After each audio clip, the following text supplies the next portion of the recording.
Let's have a look at using integration to find lengths of curves. A good way to think about this is if you go out for a run or a cycle, maybe you'll record your journey and then place it on a map, and that will calculate the length of the distance that you've travelled over that journey. How does it go about doing that? Well, it takes a GPS timestamp every second or so and then approximates the distance between those as straight lines. As we want to improve the approximation, one would take finer and finer timestamps so that the straight lines become shorter and shorter. In the same way, we can find the lengths of curves mathematically using integration. So how do we go about doing this? Well, let's consider the problem from a mathematical point of view. Let's consider a generic function y equals f of x. Ask ourselves, what is the length of this curve between a and b? That is, if we take this curve and stretch it into a straight line, what's its length? So the idea is that we approximate this in short steps of straight lines. So we have n points on this function, y equals f of x, and we do straight lines between them. Now in some regions this is a pretty good approximation, in some it's terrible.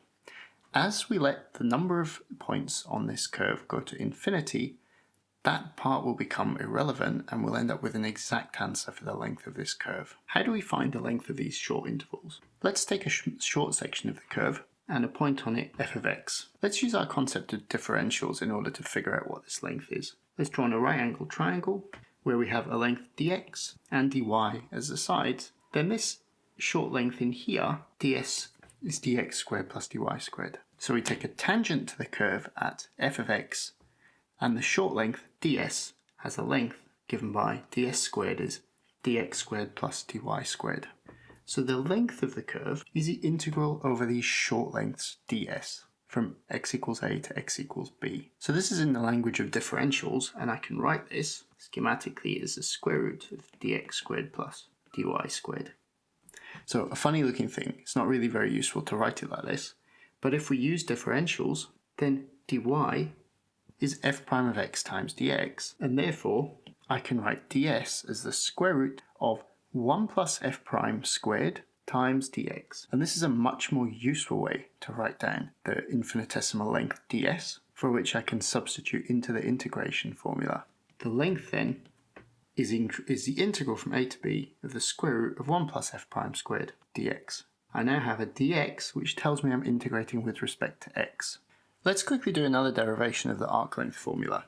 If I have two nearby points on a curve and I draw a straight line between them, then the length of this straight line can be given by Pythagoras' theorem, where my x length is delta x, y length is delta y. So rather than using the language of differentials, we'll just calculate exactly delta x, delta y that we were using to set up integrals. Now, the length delta s is just the square root of delta x squared plus delta y squared. The total length then is the limit as n tends to infinity of the sum from I equals 1 to n of these lengths delta s. Then as I take the limit as n tends to infinity, this just becomes as we had using the notation of differentials. Let's try what looks like a simple example. Let's find the length of the hyperbola between x equals 1 and 2. This looks like a nice simple problem.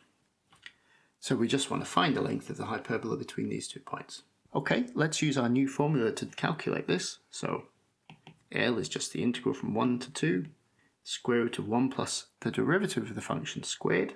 The derivative of 1 over x is minus 1 over x squared.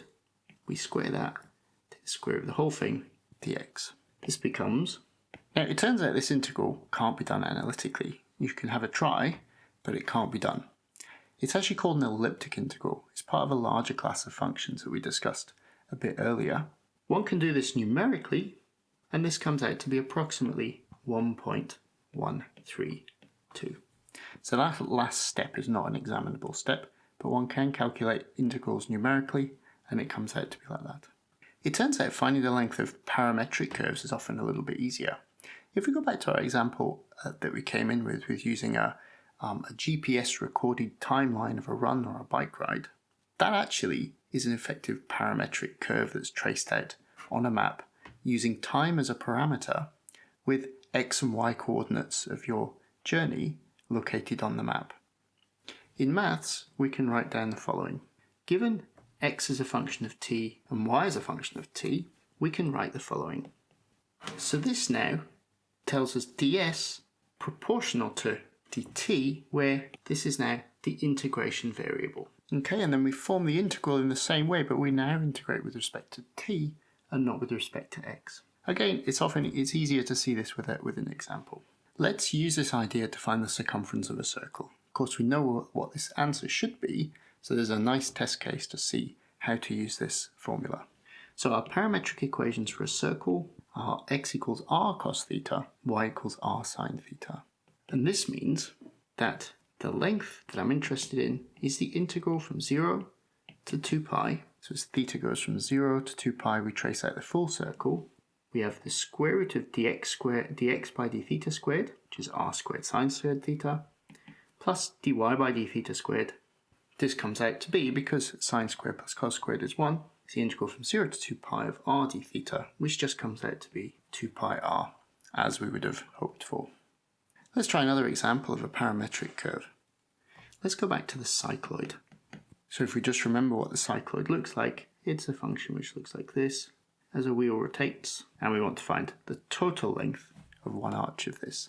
So this is a point on a wheel as it travels through space. How far does that point travel? So let's remind ourselves of the equations. X is r times theta minus sine theta, y is r times 1 minus cos theta. So the length is again the integral from 0 to 2 pi. The angle theta is the angle that the wheel makes with the point that's being traced out. We have the square root of the derivative of x with respect to theta squared, so that's r squared, plus dy by d theta squared, which is minus sine theta all squared d theta, which simplifies to. So again we use the identity cos squared plus sine squared is equal to 1. Because r is a constant, we can take it outside the integral, and we're left with the integral of the square root of 1 minus cos theta. How do we do this? So now we're left with an integration problem to worry about. So we use a half angle formula here. So cos theta is 1 minus 2 sine squared theta over 2. So 1 minus cos theta is then 2 sine squared theta over 2, which I can then take the square root of. And this implies then, and the rest is just calculation, and this comes out to be 8 times the radius of the wheel. As a final example, let's look at the length of a hanging wire. If you look between two telephone poles or electricity cables, there's wires hanging in between them. Those wires take on the shape of what's called a catenary, and a catenary is some form of cosh x. We can find the length of the cable in between the two poles as follows. Let's set up the problem as follows. So we've got two poles, and the wire hanging between them takes on a curve like this, some sort of hanging shape. Now, if I set x equals 0 at the lowest point of the wire, and the poles located at a distance b from that centre, then this curve has a functional form, y equals some constant plus another constant, cosh x over a. And the constants a and c are to do with the curvature of the wire. Now, the length can be found if we calculate ds. The ds is given by the square root of f prime of x squared, since we're given y equals f of x, and this becomes the square root of cosh squared x over a. So therefore, the length becomes 2 times the integral from 0 to b, because I'm integrating an even function. The square root of the cosh squared just gives me a cosh x over a dx. And because cosh is even, the integral from minus b to b just becomes 2 times the integral from 0 to b.